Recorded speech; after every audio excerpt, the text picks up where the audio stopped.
Lihat, sambung kembali. Ada beberapa pesawat pada menyatakan kemudian pada zaman itu orang banyak kali dipaksa oleh Jepang. Nanti si orang siwa, ada yo, mau penina pesawat ana.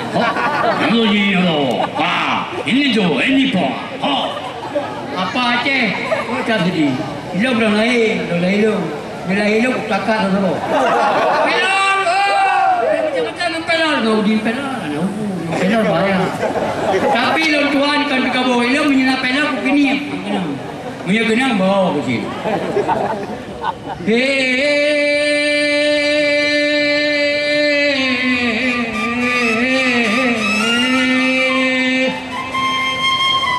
Diunang materi bak masanya nana bo kapan ke balotika.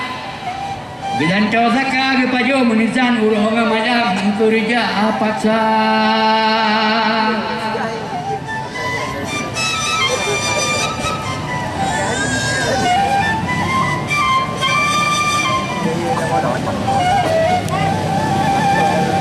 Iya bagus. Ini main nggak latihan, main dia. Ini namanya seniman otodidak sama dengan otodidak. Okey. Mana pernah latihan ini? Main apa spontanitas? Anak spontanitas bahasa Inggeris. Mana-mana lah. Tahun 45 kata lo Jepang. Yang mat pimpinan Soekarno Hatta di balik nikah di Mecah pulang bangsa don garam putun merdeka. Nya bukan? Karena kita di dalam merah putih kibak-kibak ni. Baru tahun ini saya hidup 68 tahun baru kali ini melihat merah putih hebat sekali. Karena dibagi 640,000 bendera. Alhamdulillah. Sebabnya merah putihnya menurut dong. Dong zaman nak berbuat je. Benderanya tapi ada Aceh yang sama. Merah putih bara ni lu baru Acehnya. Dulu merah putih itu ditaruh di rumah Aceh dulu. Saya belum lahir, dah lahir saya pada Pekak. Jadi apa kata sasarnya? Kembali nikah, mengambil kembali bangsa ini. Oh, tahan dengan bambu runcing berjuang. Enggak ada uang. Berjuang dulu sempat tu dah apa? Sekarang ya tentera sudah enak, polisi memang enak sekali sekarang.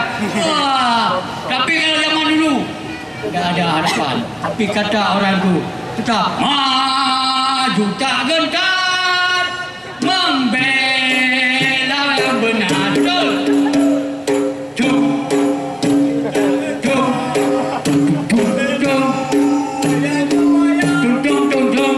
Kabeh. Oh no macam kanai aku mana? Bila itu pik wajah. Alhamdulillah. Betul nyo kerjanya punya plan laki ni kopi ni jok juga 5 on. Sebab 5. Joknya kopi jok juga 5 on. Tu punya selebel tu kalau mana juga pelong. Hanya 5 on jok juga. Siapa betul? Macam ini play ada kau. Assalamualaikum. Assalamualaikum warahmatullahi wabarakatuh.